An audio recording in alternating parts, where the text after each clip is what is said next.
Pada zaman dahulu kala, hiduplah seorang ibu dengan anak perempuannya yang bernama Darmi. Ayah Darmi sudah meninggal saat Darmi masih kecil. Dahulu, mereka hidup berkecukupan. Namun, setelah ayahnya meninggal, ibu Darmi harus bekerja keras di ladang demi hidup mereka.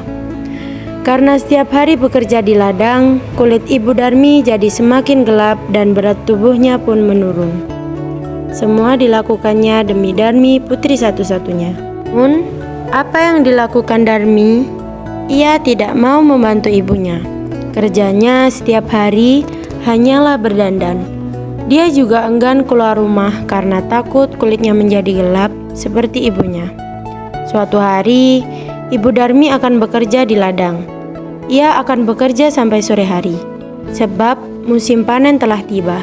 Ibu Darmi pun berkata kepada Darmi, "Darmi, bisa kamu hari ini kamu masak? Soalnya ibu siang ini tidak bisa pulang karena ibu mau menyelesaikan panen kita di ladang." Enggak mau lah bu, kan aku habis mandi, nanti badanku bau tungku. Terus kalau misalnya aku ke ladang, enggak mau lah, nanti kulitku yang bersinar ini jadi gosong. Ibu Darmi hanya menggelengkan kepala yang sangat terlihat sedih. Di ladang, Ibu Darmi bekerja keras. Ia mengumpulkan hasil panen karena besok dia akan menjualnya ke pasar. Dia tidak memperdulikan perutnya yang lapar. Saat lelah, dia beristirahat sambil minum air yang telah dibawanya, dan dalam hati dia berdoa, Ya Tuhan, tolong kami, ubahlah anakku, lepaskan dia dari sifat malasnya. Setelah pulang dari ladang, Ibu Darmi sampai di rumah, dan betapa terkejutnya beliau. Ternyata di meja tidak ada makanan yang bisa dimakan. Darmi sama sekali tidak memasak. Darmi yang melihat ibunya pulang justru marah-marah. Ibu gimana sih bu, nggak masak? Darmi lapar bu, nggak makan dari pagi. Darmi, ibu tadi kan sudah bilang kalau ibu minta tolong kamu masak hari ini. Ya aku nggak mau lah bu, orang aku udah mandi. Darmi meninggalkan ibunya yang kelaparan dan lelah dengan keadaan marah. Keesokan harinya, Ibu Darmi sudah siap dengan hasil panennya. Ia akan pergi ke pasar dan menjual hasil panennya. Ikutlah ibu ke pasar nak untuk bantu ibu jual hasil panen kita ini. Ya nggak mau lah bu, aku nggak mau ke pasar. Ibu nggak tahu kalau di pasar tuh bau.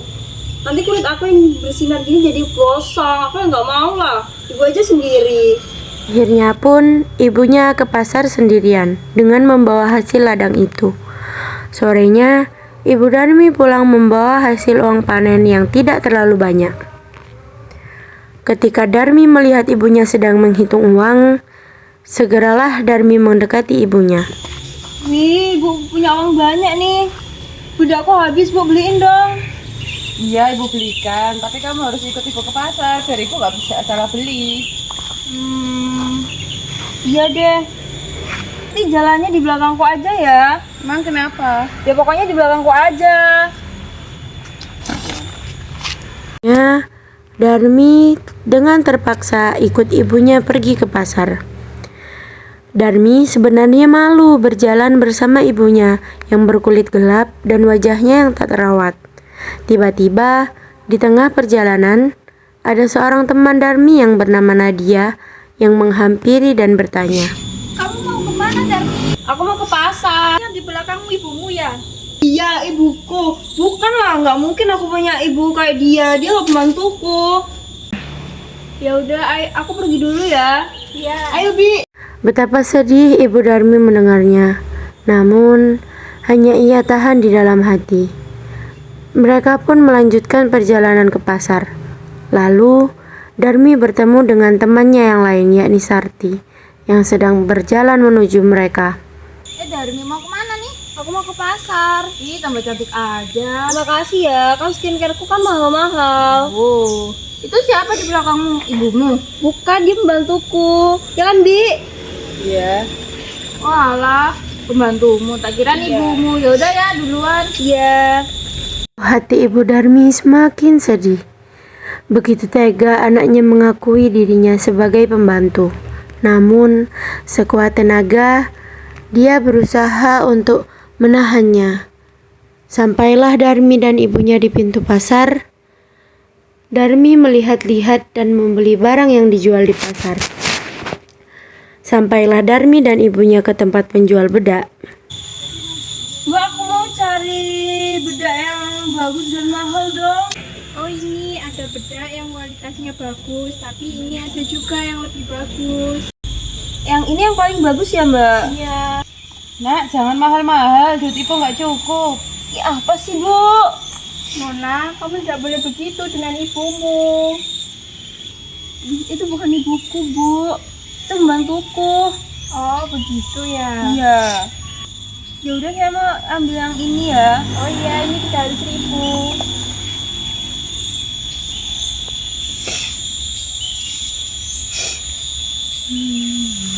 Ini Mbak.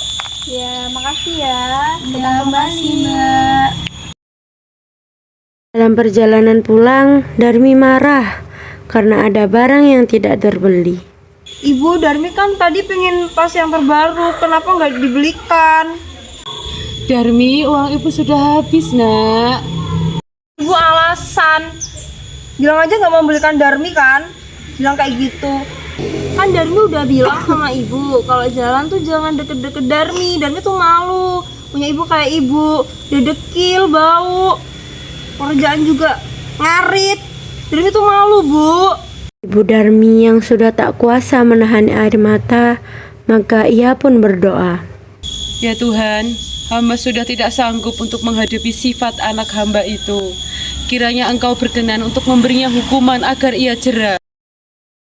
Setelah Ibu Darmi selesai berdoa, tiba-tiba ada yang terjadi kepada Darmi dan kemudian dia pun menjerit. Ibu, tolong aku, Ibu. Kakiku sakit.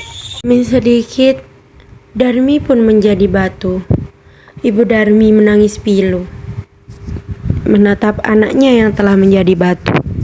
Darmi, maafkan ibu, Nak. Ini semua karena perlakuanmu terhadap ibu.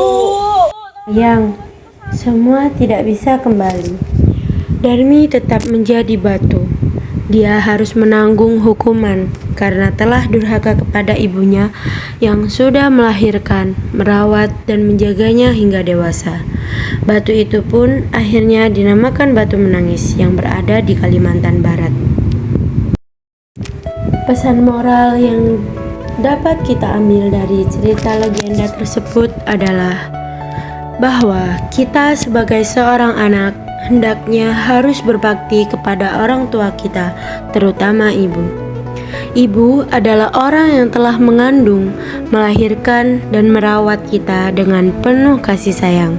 Seperti apapun rupa orang tua kita, baik miskin ataupun kaya, mereka tetaplah orang tua yang harus kita hormati, sayangi, dan kita rawat sepenuh hati. Hormati orang tuamu, maka akan datang keberkahan di dalam hidupmu.